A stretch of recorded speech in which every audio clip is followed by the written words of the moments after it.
Babun nahyi, babun nahyi man, larangan kepada seseorang dakhala alaihi asyru dzulhijjati, masuk kepadanya bulan 10 Dzulhijjah, wa arada ayyudhiya, dan dia ingin berkorban.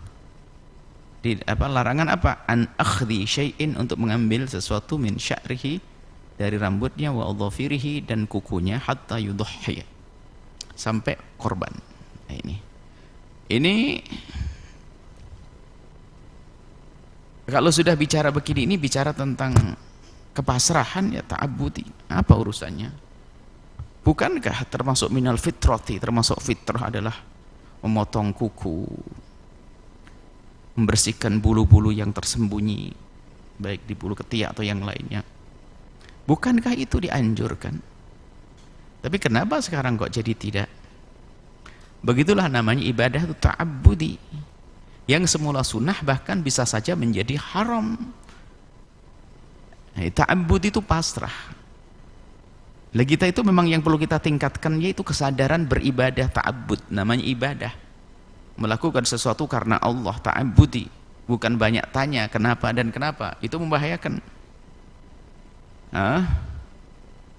Kemarin kita contohkan, kalau seandainya ada panglima dalam kedirgantaraan, tentara itu apa, pemimpinnya apa? Panglima, ya. Anggap saja seorang panglima perang dalam satu keadaan. Kemudian jenderalnya atau ininya memerintahkan kepada pasukannya untuk berdiri dan pergi. Berdiri, siap, beri, gitu. Kalau ada satu pasukan saja bertanya, kenapa harus pergi?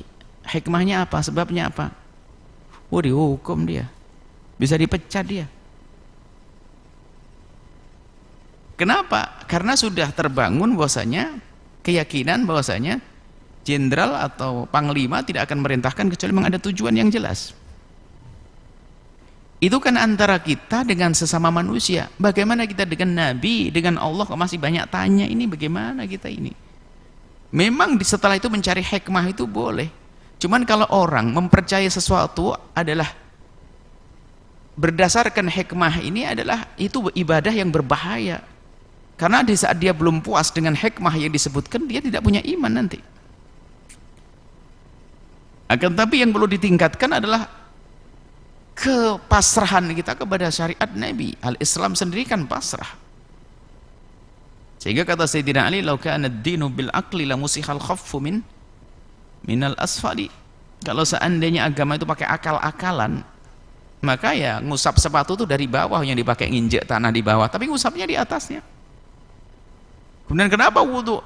Buang hadas, kenapa yang dibasuh muka dan seterusnya? Karena ini ta'abbudi. Jadi dalam beragama itu lebih banyak kita harus mendahulukan ta'abbud, pasrah kepada Allah, melaksanakan tugas ibadah. Biarpun setelah itu kalau kita cari hikmahnya tentu ada.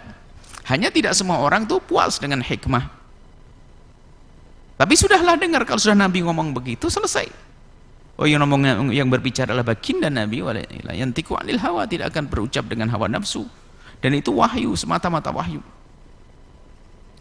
Nah, disunnahkan kita untuk memotong kuku kita dalam keadaan normal, membersihkan bulu-bulu yang tersembunyi.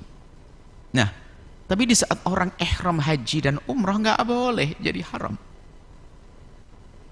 Jadi haram itu hampir bersepakat, kecuali mazhab Hambali, Maliki, Syafi'i bersepakat bahwasanya motong kuku, motong bulu-bulu adalah makruh.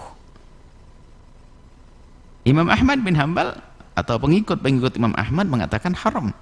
Tentu ijtihad mereka. Kita hargai dalam hal semacam ini, khilaf di antara para imam. Yang jelas jumhur mengatakan bahwa sunnah untuk kita menghindarkan diri kita dari memotong rambut, memotong kuku kapan? Kalau kita ingin menyembelih korban dan masuk waktu Dzulhijjah. Tanggal 1 Dzulhijjah waktu itu makruh. Kecuali nanti kemakruhan akan hilang jika dalam keadaan tertentu. Dalam keadaan tertentu Apa itu? Misalnya ya hajat gatal sekali, atau lupa terlalu panjang ganggu dan sebagainya, kotor, itu lain cerita. Tapi dalam keadaan normal makruh menurut jumhur ulama. Kita hargai madhabnya Imam Ahmad dan pengikut madhab Imam Ahmad yang mengatakan adalah haram. Oke, nggak apa-apa. Nah, selagi ada pendapat dua semacam ini, ya kita mudahkan umat yang ingin mengikuti pendapat yang mengatakan haram, ya sudah, maka tidak usah memotong kuku. Nah, sudahlah kita ngikut ta'abbudi. Apa urusannya yang sebelah kambing kok saya? Kalau orang haji dan umroh kan jelas karena dia haji. Tapi kalau saya nggak haji dan umroh, kenapa? Apa urusannya? Kembali masalah ta'abbudi, pasrah kepada Allah. Sudahlah, Nabi yang menyebutkan. Hanya di balik ini tentu kalau kita cari hikmahnya apa? Ya, ini adalah suatu pendidikan luar biasa. Bagi yang belum bisa haji tapi hanya bisa korban, hendaknya kita terus menumbuh suburkan kerinduan untuk haji. Makanya biarpun belum bisa haji, tapi gayanya kayak orang haji. Orang haji nggak boleh potong kuku, saya nggak potong kuku. Orang nggak potong rambut, saya nggak cabut rambut. Jadi dia untuk menyempurnakan niat. Niatnya bukan nyembelih korban saja, niatnya haji. Dengan ini bisa saja dia mendapatkan pahala haji. Karena apa? Dia nggak mampu, lalu dia punya kerinduan yang luar biasa untuk melaksanakan ibadah haji. Maka dia dengan meninggalkan memotong kuku, meninggalkan mencabut bulu dan memotong rambut adalah dengan kerinduan semacam itu. Demi menumbuhkan kerinduan di dalam hatinya, maka sebuah keutamaan yang demikian itu. Disebutkan di sini hanya satu hadis. Masalah hukumnya tadi sudah jelas. Gak usah diperdebatkan karena beberapa waktu yang lalu memang ada di dalam negeri. Kalau di Indonesia misalnya, kalau berfatwa bagaimana hukumnya, sunnah. Makanya kemarin waktu yang lalu ada yang heboh ya heboh-hebohan lah. Biasa karena sekarang kan zaman di era global ini ya, namanya dunia ini seperti kampung kecil. Berinformasi dari sana sini bisa masuk. Sehingga ada seorang yang berceramah bahwasanya haram hukumnya. Masyarakat Indonesia bingung, kok haram lah ya. Yang salah kita belajarnya nggak bener, gitu aja kok jadi bingung. Itu berarti dia menukil bukan dari madhab kita Imam Syafi'i.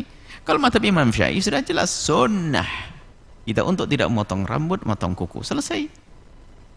Tapi yang aneh adalah kenapa harus difatwakan madhab lain di negeri kita di Indonesia Raya.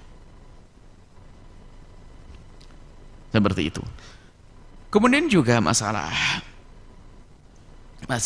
korban dan sebagainya. Korban sangat luar biasa, pahalanya gede.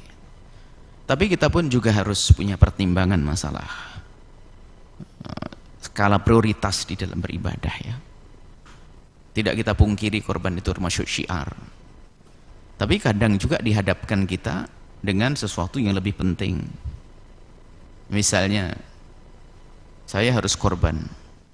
Selagi bukan nadar ya. Kalau nadar kan jadi wajib. Saya ingin berkorban, sudah saya siapkan uang, tak taunya tetangga sakit dan dia bingung untuk cari obat. Maka jangan egois deh. Biarpun kita tidak jadi korban, tidak jadi berkorban, tapi kita membantu tetangga yang sakit. Itu keutamaan yang lebih besar. Makanya biarpun ini ibadah sudah ditentukan oleh Nabi, tapi tetap kita punya pertimbangan-pertimbangan apa yang lebih manfaat. Jadi jangan hanya urusannya ke sana saja. Begitu juga hubungannya dengan umroh luar biasa pahalanya. Akan tapi pun sudah dia pun juga sudah umroh, kemudian lihat bibinya. Bibi itu adalah adik daripada bapaknya atau adik dari ibunya, dalam keadaan kekurangan, masya Allah, terlilit utang, kemudian sakit, anaknya masuk sekolah nggak bisa. Bagaimana dia umroh bolak-balik dengan leganya? Jadi memang kita harus menghindarkan daripada hawa nafsu. Nah, ini menonjolkan kembali masalah ta'abbudi. Bagaimana apa yang kita laksanakan beribadah dan karena Allah Subhanahu wa taala. Termasuk korban ini. Nah, korban. Jadi kalau memang ternyata di kampung kita sangat memerlukan bantuan, misalnya musola yang selama ini, madrasah yang selama ini digunakan untuk belajar, reot, ambruk sebagainya, mungkin semuanya tidak usah berpikir tentang korban.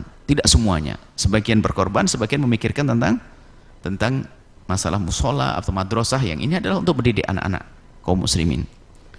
Nah, dalam keadaan normal, tentu normal ya sudah, yang dia Seperti korban kan waktunya tidak luas, hanya terbatas di hari pertama tambah hari tasyrik. Maka karena waktunya terbatas, maka dalam keadaan normal berkorbanlah. Dan jika Anda mampu berkorban. Kemudian setelah itu, ini pemahaman yang lain lagi. Korban itu bukan seumur hidup sekali. Tapi korban itu seperti puasa Arafah. Apa maknanya? Kapan datang bulan haji, maka disunahkan kita korban. Kapan datang bulan haji, nanti kita disunahkan puasa Arafah. Seperti itu. Jadi jangan seperti keyakinan sebagian orang, korban itu hanya sekali. Kalau ditanya, Bu, ayo korban Bu, saya sudah. Kapan korban? 10 tahun yang lalu. Lah ini kesalahpahaman. Seperti haji, setahun seumur hidup sekali nanti. Baik, ini adalah masalah korban. Semoga kita di dalam melaksanakan ibadah apapun, kita tidak mendahulukan hawa nafsu kita, akan tapi kita akan mengerti mana atau sulamul aulawiyat atau yang disebut dengan skala prioritas, mana yang lebih didahulukan dalam kita melakukan kebaikan. Kemudian ini selesai. Belum dibaca ya hadisnya. An Ummi Salamah, dari Sayyidah Ummi Salamah radhiyallahu taala anha, semoga Allah senantiasa memberikan keridhaan kepada beliau. Qalat, beliau berkata, qala Rasulullah sallallahu alaihi wasallam, Rasulullah sallallahu alaihi wasallam bersabda. Beliau berkata, qala Rasulullah bersabda, man kana lahu dhibhun. Dhibhun sembelihan, maknanya adalah udhiyah. Bisa difahami daripada hadis selanjutnya. Fa idza uhilla hilalu dzil hijjah. Man kana lahu dhibhun yadbahuhu. Kalau dia punya sembelihan apa ini? Kalau dia punya sembelihan yang akan dia sembelih, maksudnya korban. Penjelasannya di belakangnya nanti. Fa idza uhilla hilalun. Kalau sudah datang hilal itu tanggal muda. Tanggal muda itu berlaku di hari pertama, kedua, ketiga.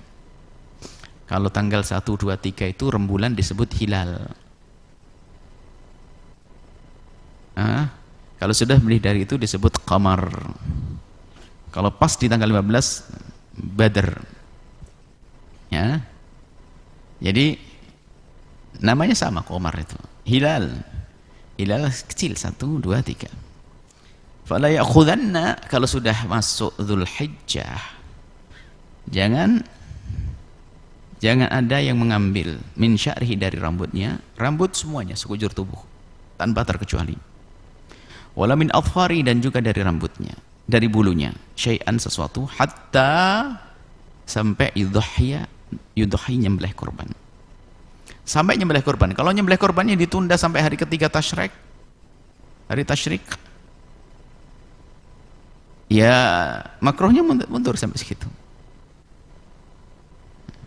Tapi dia pengen nyembelih korban banyak, dihitung dari awal korbannya. Seperti itu. Rawahu Muslim, hadis riwayatkan oleh Imam Muslim. Baik.